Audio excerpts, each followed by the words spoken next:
अच्छा, ये जो किला जयगढ़ है, ये उन्हीं मान सिंह का है जो जोधाबाई मतलब अकबर के साथ शादी हुई थी। यही बड़ी समस्या है। हर आदमी हमारे इतिहास में कहीं भी लिखा हुआ नहीं है, लेकिन ये एक serial Jodha Akbar serial picture बना के हमारे हिंदू संस्कृति को, हिंदुओं का, सनातनी लोगों का, इन वीर योद्धाओं को सर झुकाने के लिए इनको एक पॉइंट मिल गया, झूठा पॉइंट बना लिया। कोई इतिहास में कहीं लिखा हुआ नहीं है। एक सीरियल और एक पिक्चर बना के इन्होंने झूठा, एक जोधाबाई आमेर की राजकुमारी थी, कोई उसको मान सिंह की बहन बताता है, कोई कौन बताता है, अकबर से शादी करती। लेकिन जोधाबाई नाम की राजकुमारी आमेर के अंदर थी ही नहीं। मैं उसी किले में बैठा हूँ, जयगढ़ फोर्ट के सामने, जो राजा मान सिंह का किला था।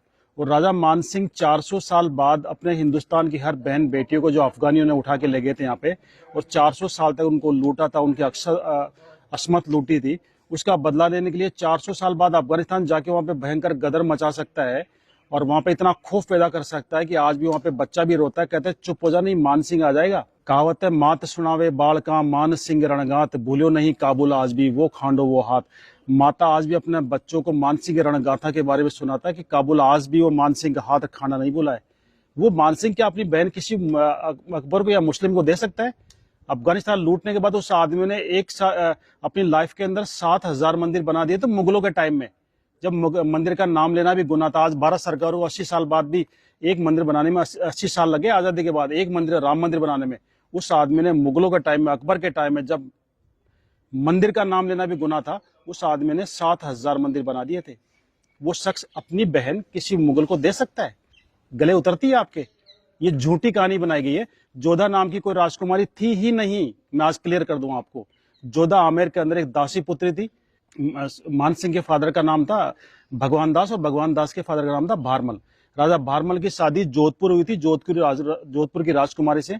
उनके साथ जो दासी आई थी वो पर्शियन थी, ईरानी मुसलमान थी, वो शिया मुसलमान थी, पर्शियन थी। उसकी दासी की लड़की, दासी जो डिलीवरी पीरियड में खत्म हो गई थी, उसकी बच्ची, जिसको आमेर की रानी ने, भारमल की वाइफ ने पाल पोस के बड़ा किया, बच्ची की तरह रख के उसको दूध पिला के बड़ा किया। उसकी शादी, क्योंकि वो मुस्लिम थी इसलिए उसका धर्म खराब नहीं हो, इसलिए उसको बेटी के बराबर पाल के उसकी शादी अकबर जैसे बादशाह से करके अपना धर्म निभाया था कि किसी मुस्लिम की शादी हिंदू से नहीं करूं।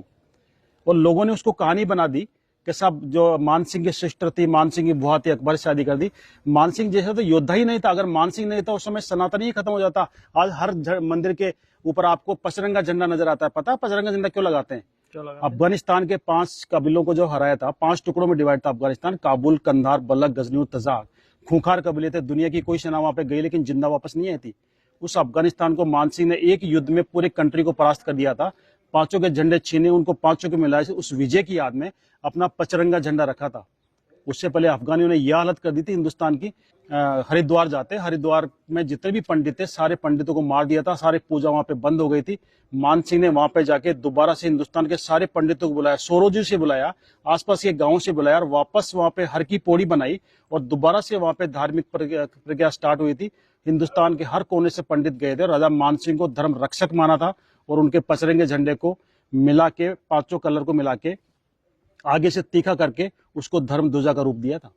आज हर मंदिर के ऊपर 5 कलर का झंडा क्यों मिलता है?